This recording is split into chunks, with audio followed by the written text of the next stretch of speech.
45 minutes. Marc Morano joins us, and I'm blitzing through a bunch of key news that ties into this. Bill Gates admits there are death panels, and they're a good idea. Obama's having to admit your insurance premiums are going to go up. It all ties into this environmental population reduction cult. And now the UN came out last week and said, we're getting rid of the global warming hype. We got a whole new group of scare tactics, and we're going to target human population and say we've got to reduce that. But then I've got a Chinese government report saying their population's been decimated and it's screwing up their society. Here it is, London Independent. China rethinks its controversial one-child policy. That's coming up after Marc Morano leaves us. I tried to get to this on the Sunday show, but didn't. But we will cover that key intel coming up at the bottom of the hour. Marc Morano runs the climate website, climatedepot.com, the premier site exposing this fraud for the Committee for Conservative Tomorrow. And, of course, he's also worked with the Republicans on the U.S. Senate Committee on Environment and Public Works, and is really the guy that helped educate Senator Inhofe and others and worked for him. And I wanted to get Mark on. We've got Lord Monckton on, had been on about a month and a half, Thursday for a full hour, because you've got Pachari 9 months ago saying ClimateGate wasn't even real, now admitting, okay, we just made up all this stuff about melting Himalayan glaciers and all the rest of it, and we have hidden the decline, but it's still for a good reason. And, yeah, we made a lot of money moving industry out of Western Europe and England and the U.S. to India, but that's okay. And now you have the UN IPCC lead author rips IPCC's claims as outright false. You have another IPCC leader, Santer, earlier last year saying, yeah, we took out other top authors who didn't agree with us and said there wasn't an increase in temperature, actually a decline the last decade. So all of this is going on, but they don't care. Al Gore still goes on the news and says, peer-reviewed, not one scientist on Earth disagrees. You don't think the moon landings happen if you question us. So I want him to, he hadn't been on in, I don't know, 4 or 5 months, recap all that's unfolded. Because if you thought ClimateGate was big, it just gets more outrageous and more insane. I mean, just a gaggle of lying fraudsters who want to create a bunch of collectivist taxes. I've got CNBC reporting on world government funded by carbon taxes that you pay to private banks. Madoff, Ken Lay, Al Gore came up with a lot of these things. I mean, this is a group of swindling slime bags. And Marc Morano joins us to go over and chronicle all of this. But meanwhile, they're over in England saying they want to arrest climate deniers, and saying they want to make it illegal, and saying we need to, all over the British news, we've read the headlines, we need to get authoritarian. If the public's too dumb to accept carbon tyranny, we'll just force it on them. I mean, this is just a gaggle of crooks that want to run our lives. Marc Morano, good to have you on with us. Hey, thanks a lot. Happy to be here. Interesting thing you brought this up about forcing it on us. We had the New York Times, Tom Friedman, who earlier this year lauded China's environmental policies, and he said, and I quote, Tom Friedman, who lives in a mansion, by the way, in suburban Maryland, one party can just impose politically difficult but critically important policies needed to move a society forward in China, unlike this messy democracy where they can be thwarted. And what's interesting is right after he said that, China came out and did all these draconian carbon limits on some of their industry, and they had complete havoc. People couldn't even flush the toilet in some parts of China. I mean, this is what they want. They want a one-party rule, a green rule. They openly talk about global governance, but you asked for some of the updates here. What is happening is hilarious. I call it the Dan Rather defense. Remember the Bush National Guard documents, shown to be a forgery, shown to be a hoax. But Dan Rather's defense at the time was, well, you know, it really doesn't matter if the documents, the story was accurate, but the documents may have been false. And what they've now done is the United Nations IPCC climate panel that shared the Nobel Prize with the masseuse in chief, or with Al Gore, the former vice president, they literally have now said, yes, there's all these errors, and this was wrong, and yes, we admit that the government's handpicked the scientists that joined us, and they'd only pick warmest scientists. Yes, we admit that only a few dozen scientists actually looked at whether CO2 actually has a warming impact. Yes, we admit to all these different scandals, and the new inquiry that came out a couple weeks ago was really devastating to the UN. But they're basically saying all that doesn't matter because we still got the science right. Sure, we messed up the process. Sure we had a bunch of con men doing this, and sure we admit to this, and sure this happened, but it doesn't affect the underlying science. It's the exact defense Dan Rather used back in 2004, saying the fake documents don't mean the story wasn't true. And that's where the United Nations is right now, and they expect us to take them seriously. Well, Mark, I mean, going back here, though, first they denied that ClimateGate was what it really was, showing their internal fraud premeditatedly. Yes. And now they're just still driving forward with all of this. And, how do we counter these people? Newt Gingrich is still running around saying we need carbon taxes. Glenn Beck told USA Today that he thinks global warming's real. The issue is a lot of Republicans and conservatives are still going along with this. Well, I would say in terms of Newt Gingrich sat on a sofa with Nancy Pelosi, and he still defends that decision in an ad for Al Gore out in front of the Capitol. That was outrageous. Now, I think the Glenn Beck quote, I think that was in USA Weekend. I believe Beck was being facetious with the reporter by saying he believes that the globe is warm, but he still questions mankind's role.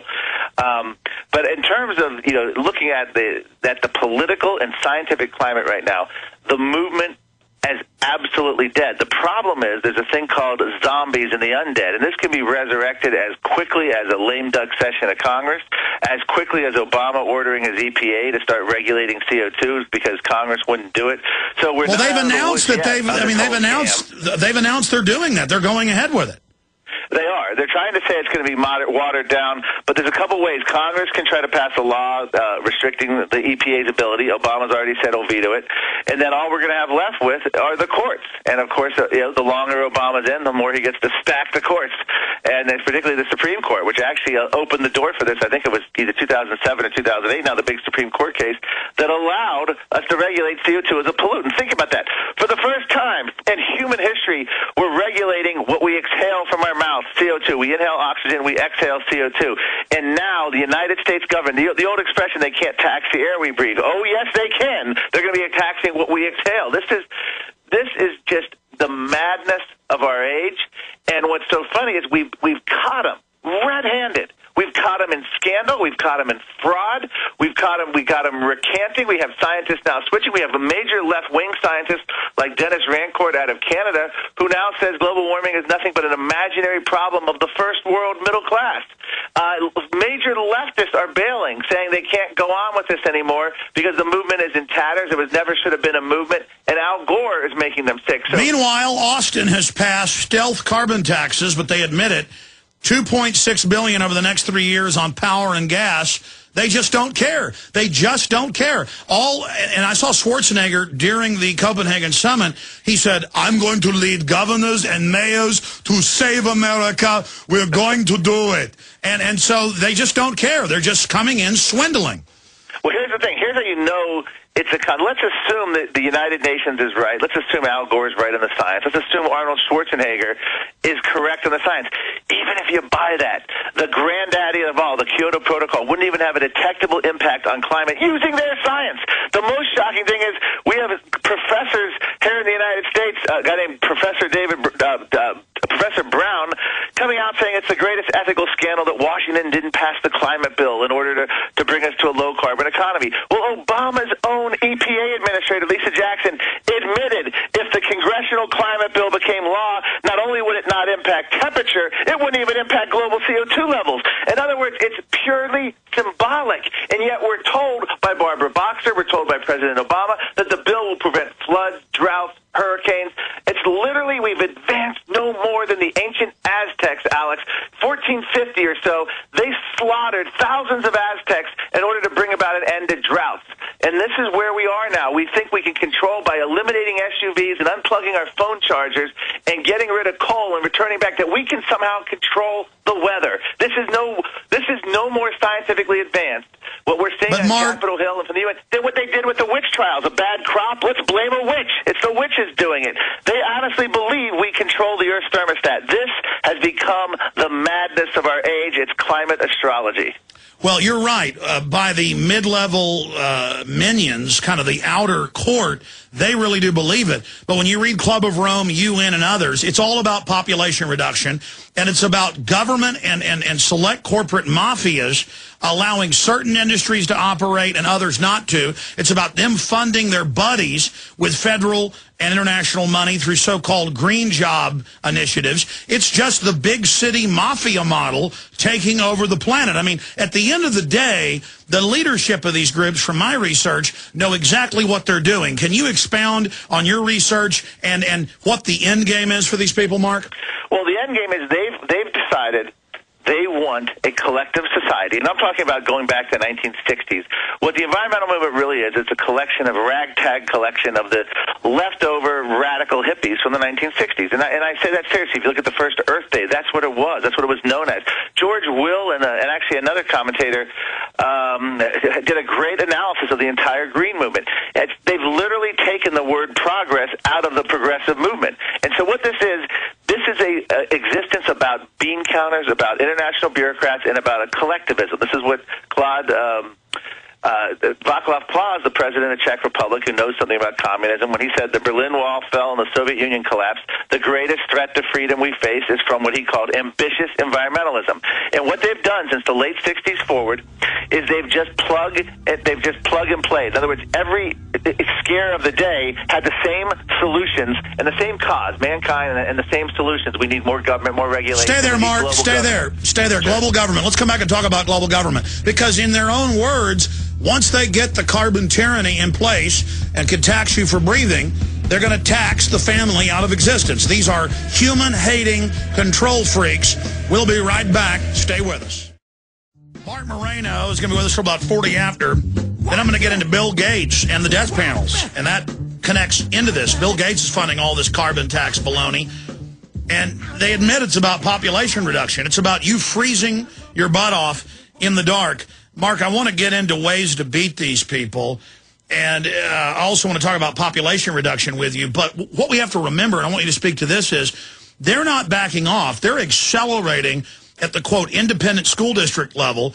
They are confirmed showing elementary, first, second, third, fourth, fifth grade children cartoon documentaries, same thing in Australia, where little bunny rabbits die. And I'm talking to adults, parents, everywhere, who say that their daughters and sons, when they drive by a new construction site, start crying and hate themselves. And this ties into death education and the suicides. I mean, this is making everybody guilty for having any wealth and just giving it all to these parasites so Al Gore can chase his masseuses around with his Johnson flopping about. I mean, I'm sorry, but that's what's going on here. Yeah, you're mentioning kids here. There's a new Brendan Fraser Brooke Shields film, I think it's called Furry Revenge or something like that, and it's all geared toward kids being upset at a development project. A few years back, there was a movie about a pancake house going up in Florida, and it was all about kids being taught to glorify eco-terrorism. They went and they put in alligators on the site, to cause destruction, they vandalized the site, all to prevent the environment from being hurt. This is Hollywood, mainstream Hollywood. Carl Heissian, the author, was the one that wrote that book, and it was made into a movie. They're propagandizing our kids to be eco-terrorists. They're building their Mal brigades. The Discovery gunman didn't have this kind of propaganda when he was little, so you can imagine where we're going to be 30 years from now. But it's absolutely, if you look across the spectrum at what they were doing, when we went to the break, I was just explaining to you briefly, is that they've had multiple eco-scares, and when they fade away, they just plug in a new one. In the 1970s, we had the overpopulation scares, we had resource scarcity, predictions of famine, you had pesticide scares, DDT scares, you had the man-made global cooling scares. In the 80s and 90s, we had the Amazon rainforest, the deforestation, getting all the kids sad at the monkeys going homeless, the predictions the Amazon would be gone. By the way, the Amazon, for every acre cut in the tropical forest worldwide, an estimated 50 are growing back. People are leaving the jungle. They're calling them the galloping jungle. They're growing so fast.